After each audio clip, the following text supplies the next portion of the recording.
Olá pessoal, a região norte do Brasil.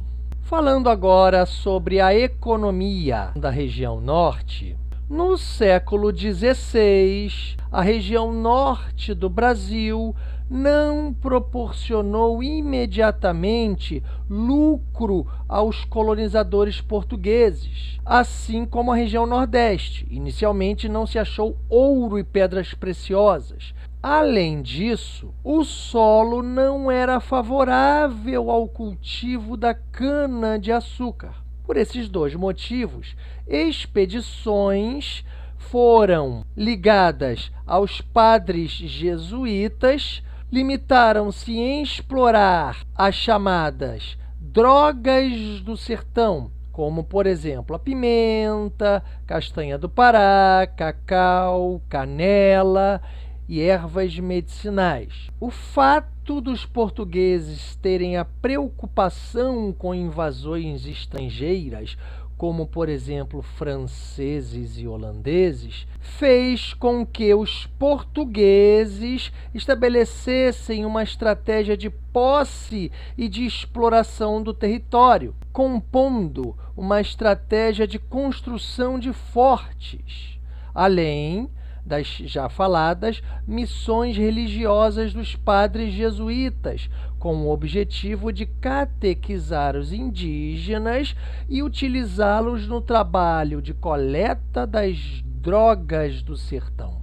Entre os séculos XVI e XVII, os rios eram um único meio de transporte dos produtos extraídos da floresta amazônica, que seguiam para a Europa. Com isso, os portugueses construíram 3 fortes: Forte de São José de Macapá, o Forte de Santo Antônio de Gurupá, ambos na foz do rio Amazonas, e o terceiro forte, o Forte do Castelo, também chamado inicialmente de Forte do Presépio, na foz do rio Tocantins. Estes fortes foram fundamentais para evitar as invasões dos franceses e holandeses e ingleses. Podemos verificar aqui neste mapa da colonização portuguesa no norte da América do Sul, entre os séculos XVI, XVII, e a gente verifica a extensão da missão dos padres jesuítas justamente pelo rio Amazonas e seus afluentes, e a construção também desses 3 fortes nos limites litorâneos. O desenvolvimento econômico da região norte teve como primeira atividade econômica a borracha, no século XIX, ou seja, o látex extraído da seringueira, árvore nativa da floresta amazônica. Esta atividade alcançou seu auge no fim do Império e início da República, entre 1870 e 1910, onde o Brasil se tornou o maior fornecedor mundial de borracha, tendo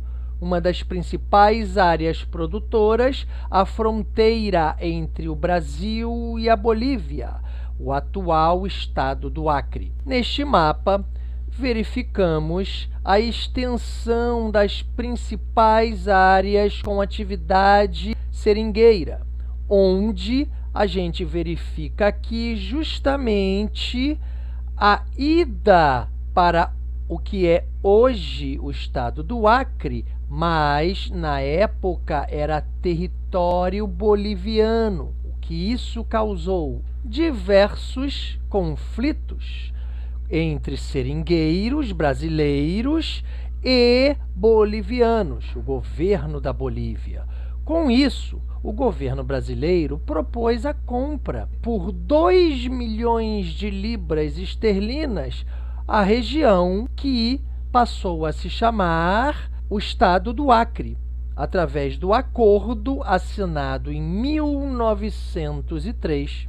A partir daí, houve um grande crescimento econômico da região norte, através da presença de cidades portuárias de Belém e Manaus, onde tivemos uma intensa circulação de pessoas e mercadorias. Porém, no século XX, o Reino Unido começou a produzir látex no Sudeste Asiático, lá na Malásia, ou seja, a partir de sementes contrabandeadas da Amazônia. Com isso, a alta produtividade e preços mais baixos lá na Malásia fez com que houvesse a decadência dessa atividade extrativista no Brasil, tendo como resultado o isolamento da região norte, que permaneceu assim por décadas.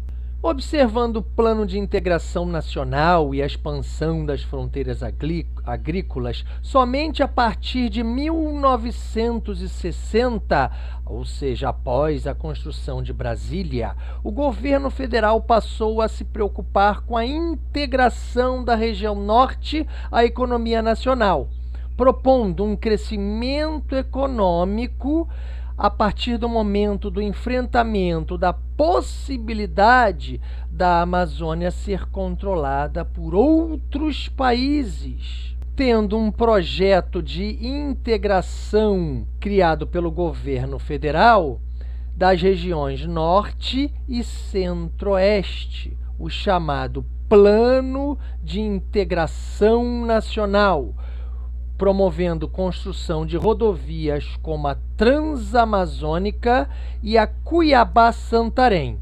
Verificando aqui no mapa, a rodovia Transamazônica, passando pela região norte, seguindo pela região nordeste até o litoral. E também a rodovia Cuiabá-Santarém, que se interliga com a Transamazônica. Essas rodovias tinham o objetivo de incentivar a ocupação do território, e o governo passou a doar terras na Amazônia, estimulando então a atividade da produção agropecuária, através de incentivos fiscais, como isenções de impostos e empréstimos a juros baixos. Um detalhe: a Transamazônica teve início a sua construção na década de 70 e até hoje ainda não foi concluída, tendo cerca de 4.000 quilômetros de extensão, onde verificamos a metade, 2.000 quilômetros, asfaltada. Mas essa metade asfaltada, ela é basicamente a metade passando pelo Nordeste. Porém, a outra metade que passa pela região norte, ou seja, na floresta amazônica em si, a gente verifica, infelizmente, trechos absolutamente sem asfalto nenhum, como nessas imagens aqui. Famílias de outras regiões, como do Nordeste, do Sul, deslocaram-se na década de 70 para a beira da rodovia Transamazônica, onde o governo estava distribuindo terras. Famílias tinham grandes dificuldades desde então devido à falta de infraestrutura básica, transformando então a região numa simples produção de agricultura de subsistência. Com tantas dificuldades, muitos abandonaram a região.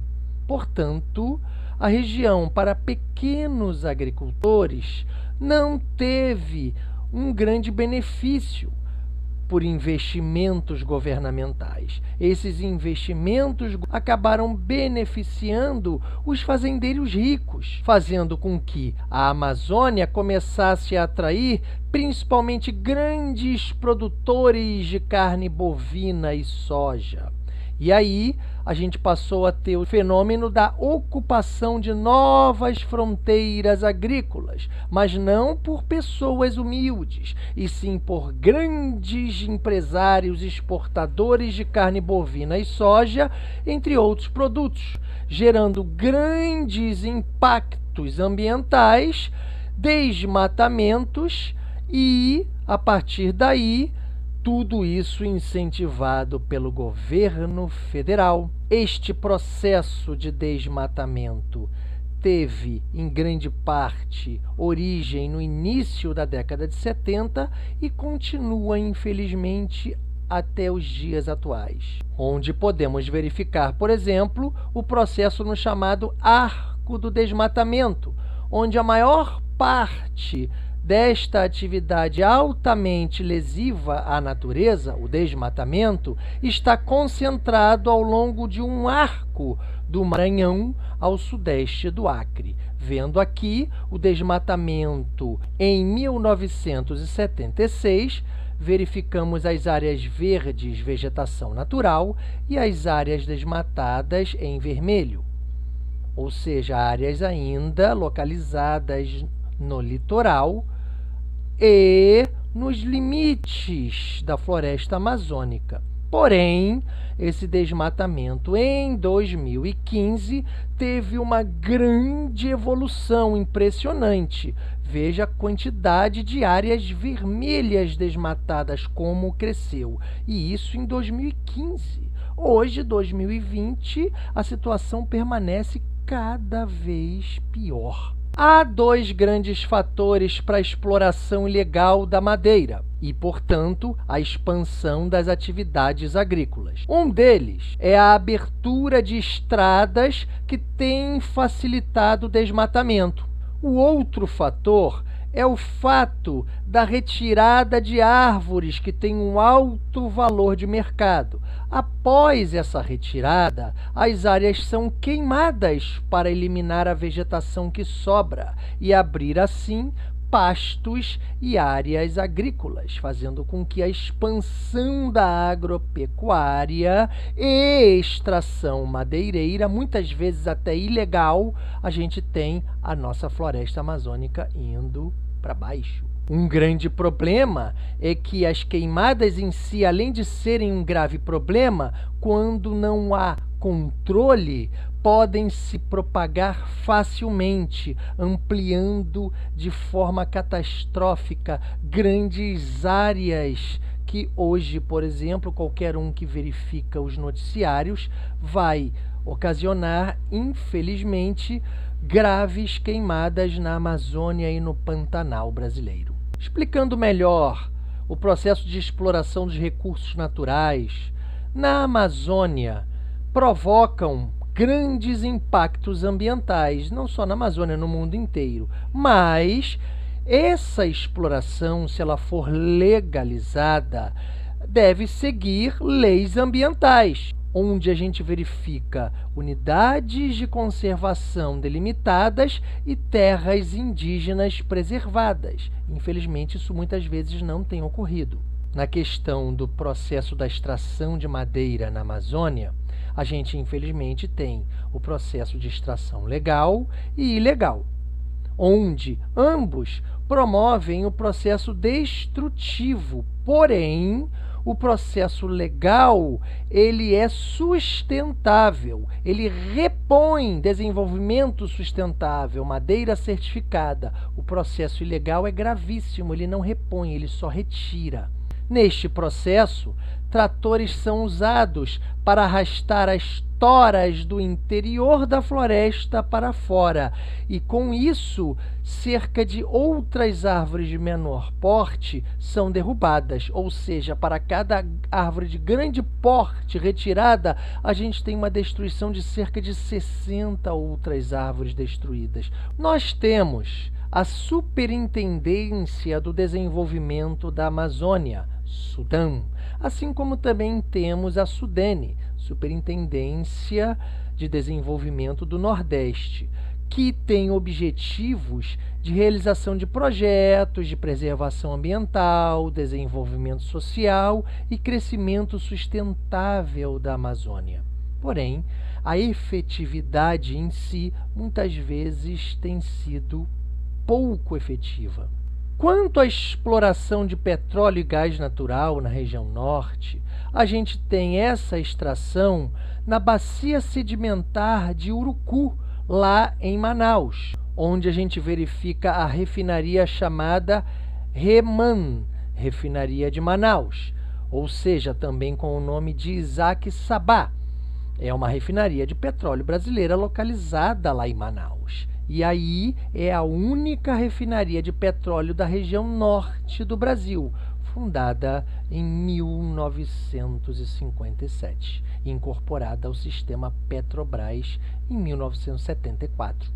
A exploração de minério de ferro ocorre com um projeto chamado de Projeto Carajás, no Pará, onde temos a maior província mineral do planeta, como também a melhor qualidade de ferro do mundo. Esse projeto é interligado com o projeto da Estrada de Ferro Carajás, que liga a zona de extração mineral ao porto, exatamente como a gente verifica aqui neste mapa. A extração no Pará, que vai se estendendo até São Luís, Maranhão, na região portuária. Há também a extração de ouro e cassiterita, onde a exploração destes minerais é realizada tanto de forma mecanizada quanto por garimpeiros, provocando alterações no ecossistema e, infelizmente, assoreamento de rios, um processo que vai tirando a profundidade dos rios e, consequentemente, vai diminuindo a lâmina de água, além do mercúrio utilizado para separar o ouro do cascalho, sendo um metal tóxico que é proibido até em alguns países, é ilegal. Quanto à água, a Amazônia possui um alto potencial hidrelétrico, onde a gente verifica a construção de grandes usinas hidrelétricas que provocam sérios impactos ambientais. Destaca-se a usina de Tucuruí, no Rio Tocantins, sendo a maior usina hidrelétrica totalmente brasileira. Ou seja, a maior de todas é a de Itaipu, mas ela é binacional, Brasil-Paraguai. Então encontramos um grande dilema. A construção de hidrelétricas, com certeza, é essencial para o desenvolvimento do país e da região norte. Porém, questiona-se a implementação e execução desses projetos como graves danos ambientais. Então, a questão de pesar para verificar. Há a necessidade da energia, mas, infelizmente, há graves danos ambientais. Então, isso está provocando diversas discussões no mundo do meio ambiente e dos negócios no nosso país. Quanto ao processo de industrialização da região norte do Brasil, verificamos a chamada Zona Franca de Manaus, criada em 1967 pelo governo federal com o intuito da instalação de indústrias, comércio e projetos agropecuários, onde o setor que teve o maior benefício foi o setor industrial, a partir do momento de concessões de isenção de impostos e incentivos financeiros por parte do governo federal. A palavra franca indica justamente a isenção de impostos. Este fato gerou grande crescimento econômico, populacional e urbano em Manaus, destacando-se principalmente as indústrias de eletroeletrônicos e de motocicletas, entre outras. Em geral, Há a importação de peças prontas, que tem isenção total de impostos, e com isso há a montagem na Zona Franca de Manaus. Apesar disso, a atividade industrial na região norte ainda é pouco expressiva, quando comparada às demais regiões do país, como por exemplo o Sudeste. Chegamos ao final de mais uma aula. Fiquem com Deus, pessoal. Até a próxima.